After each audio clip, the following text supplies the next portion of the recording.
Live from the campus of Penn State University, this is PSN News. It's Monday, April 7th. We have all you need to know about Penn State's next executive vice president, as well as more on a motion passed by the Penn State Senate. We also have the latest information on the deadline extension for Tik Tok, along with sports, entertainment, weather, and an interview. Stay tuned.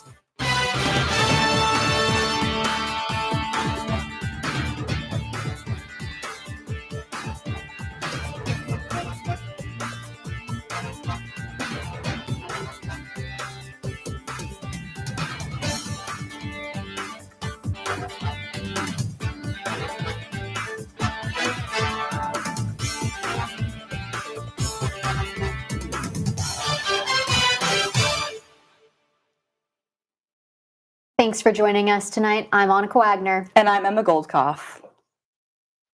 The University Park Undergraduate Association announced the new president and vice president for the 20th Assembly less than an hour after polls closed. Rasha El-Wakil is a third-year studying geography and will be the Assembly's president, while Fletcher Port, a third-year studying mechanical engineering, will serve as vice president. Both students have had leadership experience within UPA before, with El-Wakil serving as vice president during the 19th Assembly and Port as the Speaker of the Assembly. They will be sworn into their new positions on April 16th. Fotis Soteropoulos was selected to become Penn State's next executive vice president and provost, effective August 11th. The Penn State alum was chosen by a committee of 18 members, co-chaired by Senior Vice President and Chief of Staff Michael Wade Smith and Donald P. Belisario College of Communications Dean Marie Hardin. Soteropoulos currently serves as the Provost and Senior Vice President for Academic Affairs at Virginia Commonwealth University. The Penn State Faculty Senate passed a motion last week hinting at the possibility of ICE agents, or Immigration and Customs Enforcement, taking action on Penn State's campuses.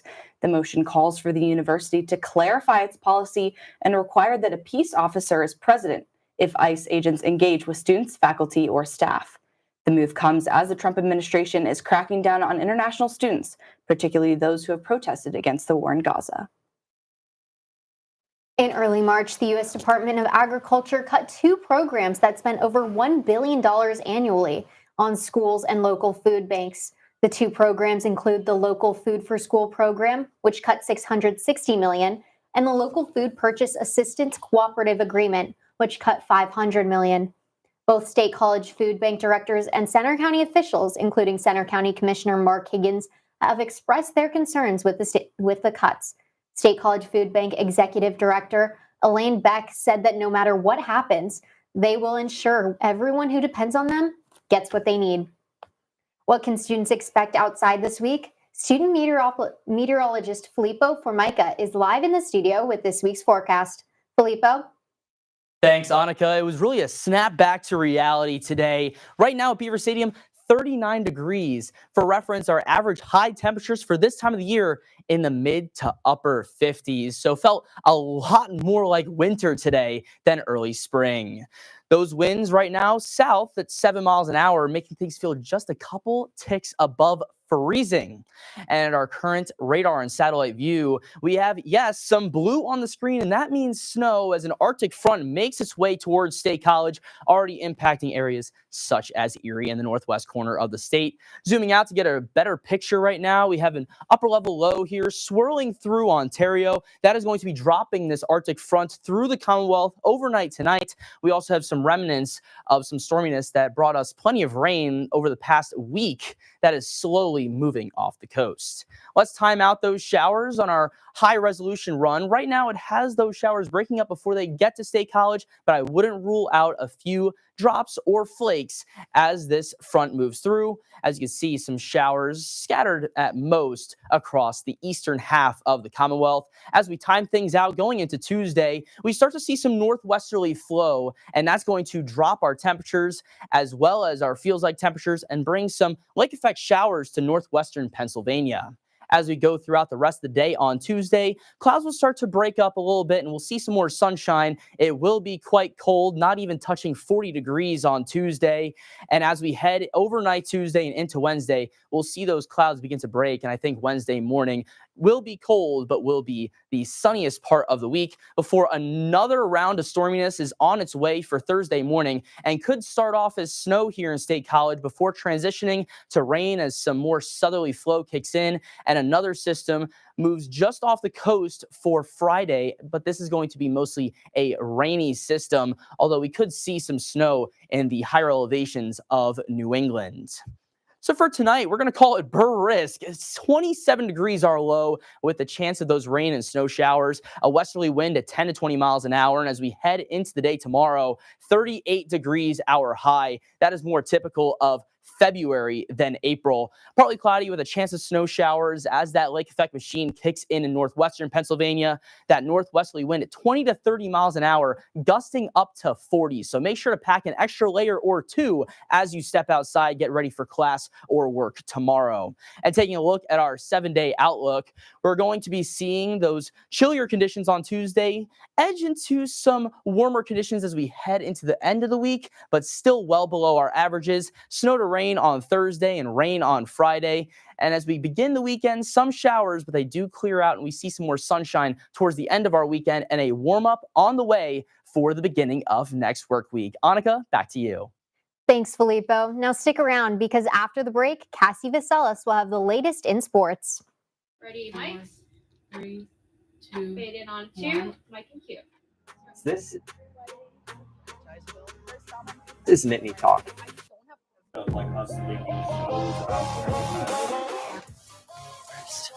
I would say spring. Slow down. And he knew that. How do you say I know. she continues to hold her values and everything though, and I think that that's really important. So yeah, and self-care Saturday. And you lose a lot of sleep. Yes, agreed. Yeah.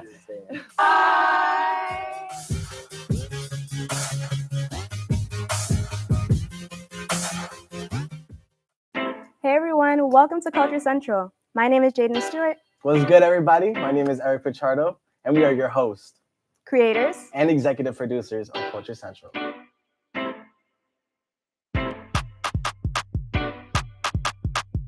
Is this Whitney Houston?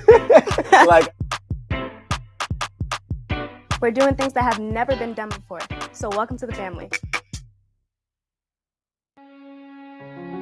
If you don't include human beings, you cannot accurately model the way the climate has changed over the last 50 years. And I don't know that we're ever going to be free of some sort of bug. A natural state of motion for something to be in is to remain in its current state of motion. I've been lucky enough to discover various things out there.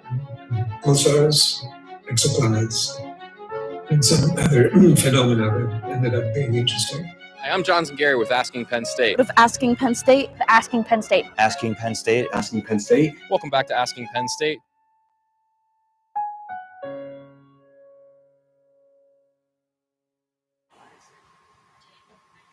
welcome back to PSN News. I'm Cassie Vaselis with your sports update.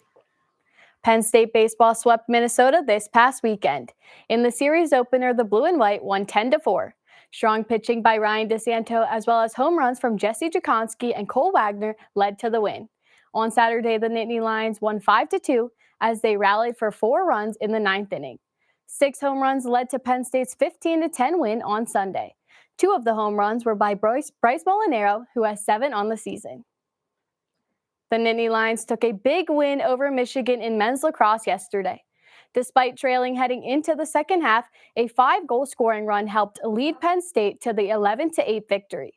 Matt Trainer had 6th multi-goal game of the season, and he had 3 goals, including his 100th career goal, becoming only the 10th player in Penn State history to reach this mark. Reed Gills and netminder Jack Frazian were difference makers in the contest. Gills won 8 of the 9 faceoffs during the final stretch, and Frazian ended with 9 saves. The great chase is over as Alex Ovechkin broke Wayne Gretzky's NHL career goals record yesterday. Ovechkin tied the record on Friday and then got his 895th goal against the New York Islanders to surpass Gretzky, who was in attendance. After the goal was scored, the game was paused as there was a ceremony to honor the historical moment. Ovechkin has the rest of the season and the Stanley Cup playoffs to add to the number. UConn dominated South Carolina to win the NCAA Women's Basketball Championship yesterday. This is the Huskies' 12th national title, all under head coach Gino Auriemma, as they took the 82-59 victory. AZ Fudd and Sarah Strong both scored 24 points, while Paige Beckers added 17 points and 6 rebounds. Fudd was also named the Final Four Most Outstanding Player. That's all for your sports update. After the break, Christian Audia has the latest in the world of entertainment. Stay tuned. If you don't include human beings, you cannot accurately model the way the climate has changed over the last 50 years. And I don't know that we're ever going to be free of some sort of bug. That the natural state of motion for something to be in is to remain in its current state of motion. I've been lucky enough to discover various things out there. Pulsars, exoplanets, and some other phenomena that ended up being interesting. Hi, I'm Johnson Gary with Asking Penn State. Of Asking Penn State, Asking Penn State. Asking Penn State. Asking Penn State. Welcome back to Asking Penn State.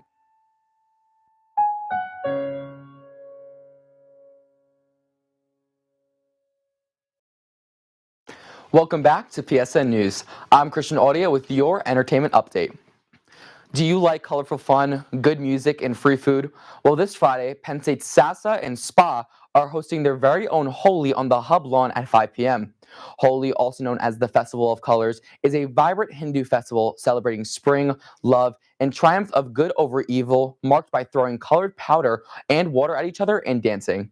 Some artists that will have you up on your feet are DJ Amir, Sarasota, the Sunday Love Club, and many more. Make sure to bring your water bottle to celebrate the colorful fun. On Saturday, Nittany Thrifts announced they are coming back to State College with their last vintage pop-up shop of the semester. They will be at the Rise in downtown State College on Friday, April 25th from 11 a.m. to 4 p.m. Items will range from crew necks, shirts, hats, and so many more great vintage products. Lastly, look out for a $20 Penn State rack with some big steals on all your favorite vintage merch. Don't miss it. In national news, the blockbuster adaptation of the 2011 video game Minecraft shattered box office estimates, grossing $157 million domestically, marking the biggest opening weekend of the year. Industry analysts initially projected Warner Brothers Pictures, a Minecraft movie, would gross $60 million before adjusting that estimate to about $100 million. A Minecraft movie surged past the opening weekend of Captain America: A Brave New World, which had been the top opener of 2025 with an opening weekend of $88.5 million. Bruce Springsteen is set to release over 80 new songs this summer with his newly announced Tracks 2, The Lost Albums collection. Planned for release on June 27th, the 7 full-length albums will include songs by the boss that have never been heard. The songs span Springsteen's decades-long career and were written between 1983 and 2018. The collection of albums will offer a variety of sounds, including everything from the legendary musician's signature drum loop and synth sound to country-inspired melodies to orchestra-driven instrumentation. That's all for your entertainment update. Now over to Ella Karofsky with details on an event hosted by the Social Dance Club. If you're looking to step out of your comfort zone and onto the dance floor, Penn State Social Dance Club has you covered. The club partners with groups like the Swing Dance Club and Center Social Dance Club to host free dance lessons throughout the week, offering students and community members a chance to learn some new moves. It's Tuesday here in State College, and dance instructor Erin Blows is here at the Penn State Social Dance Club to teach some dance lessons. Every week, people can head here to the municipal building downtown or other locations to learn anywhere from beginner to intermediate dance moves. For the first half of class, Blows guided participants through the basics of salsa, teaching them the footwork, turns, and partner techniques. The social began during the second half, where people could dance freely and practice their new moves. So tonight's event is our weekly Tuesday salsa lessons. It's part of the Penn State Social Dance Club. We have Tuesdays, we have salsa, Thursdays we have bachata, and Sundays we have Argentine tango. We usually do like a half-hour basic lesson from like 6 to 6:30, and then from 6:30 to like 7:30-ish dancer time. We do like a more advanced intermediate class to make it so it's interesting for everybody and we're not just doing the same thing over and over and over again. And then the last hour is just a social dance where everyone gets to dance together and have fun. If you missed out on the event, don't worry, because for the rest of the spring semester, Penn State Social Dance Club will host many more lessons. Anyone, no matter their age or experience, can join in either solo or with a partner. For more information on dates and times, you can head at PSU Social Dance Club on Instagram. Welcome back to the PSN News. As the academic school year comes to an end, dance teams across campus are wrapping up the spring semester with their final performances. Last Friday, Orchesis Dance Company had their final showcase of the semester. I'm Abby Shashute, and with me tonight is Orchesis President Alina Gill. Thank you so much for joining us tonight, Alina. So fantastic having you here. Thank you for having me. It seems like you've had a pretty fantastic but busy couple days, couple weeks with your win at the Performing Arts Competition, performance at Glorilla, and then topping it all off with your last performance with the dance club. Yes. How are you feeling? Yeah, what was going through your mind during that? A lot of emotions. The past few weeks have been quite amazing. We had packed dance competition where we performed an MJ piece, and we won $1,000 and the chance to perform at the Glorilla concert this past Thursday, and that was the most incredible experience we have experienced ever. And then this Friday, we had our last showcase, and I had a mix of emotions, just being surrounded by all of our talented dancers, and the support that I've had throughout my past 4 years here on Orchesis has been amazing, and I'm so happy to say that it's over and I was the president. No, that's awesome. That's awesome. I'm sure it must have been so great to have this, like, just this team with you ever since your freshman year and kind of seeing the club evolve ever since, like, you joined. Yes.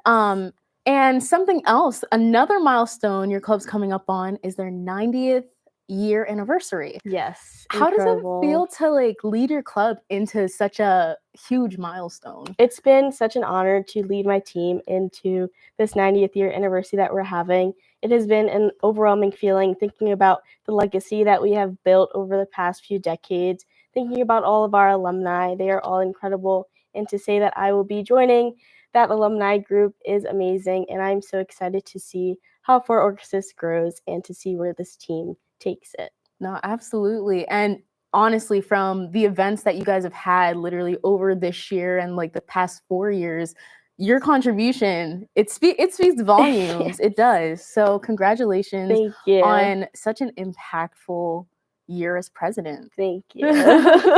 And I guess, what kind of led you to joining the team? How long have you been dancing? I have been dancing for 18 years now. I started at the age of 5. I was a competitive dancer from 5 to high school, and now I am a part of Orchesis. Now that I'm graduating, I will continue to be dancing. I came in as a shy and quiet girl, but dance was always my home and my heart. So finding this team was my home, and seeing me grow in this team with my family beside me and all my friends beside me has helped me become the leader that I am today. That's awesome. And I guess kind of going off of that, how have you seen yourself evolve and other team members evolve during your time?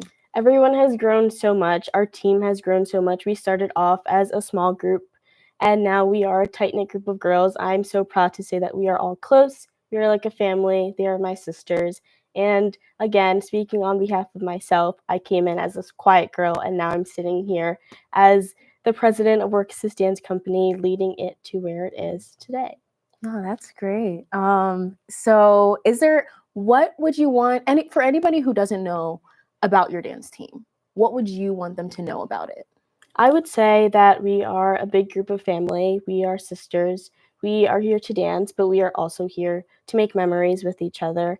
And we are just a dance org. We are here to have fun. We are here to build connections, make strides, and continue what we do, which is dance. That's good. And speaking of memories, do you have any like specific memories that you will care? I'm sure that's a loaded question. Considering, that is a really loaded question. Considering, it's 4 years of experience with sisters, basically. Yeah.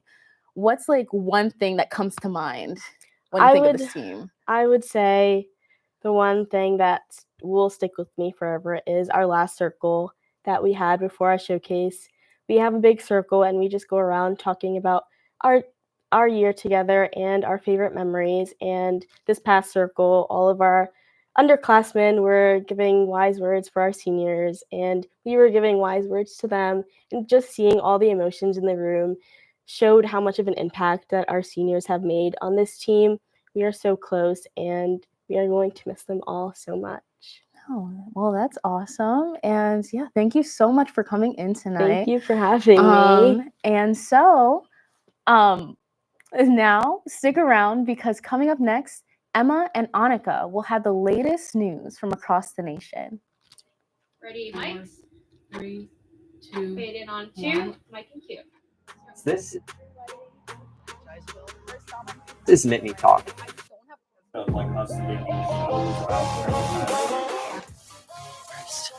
I would say spring. Slow down. When he knew that, how do you say I know. She continues to hold her values and everything though, and I think that that's really important. So yeah, self-care Saturday. And you lose a lot of sleep. Yes, agreed. It's hard to say.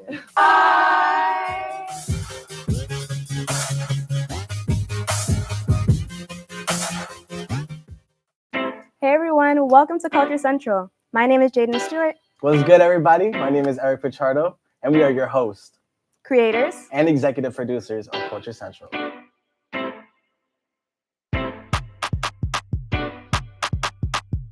Is this Whitney Houston? We're doing things that have never been done before, so welcome to the family. If you don't include human beings, you cannot accurately model the way the climate has changed over the last 50 years. And I don't know that we're ever going to be free of some sort of bug. That the natural state of motion for something to be in is to remain in its current state of motion. I've been lucky enough to discover various things out there. Pulsars, exoplanets, and some other phenomena that ended up being interesting. Hi, I'm Johnson Gary with Asking Penn State. With Asking Penn State, Asking Penn State. Asking Penn State. Welcome back to Asking Penn State.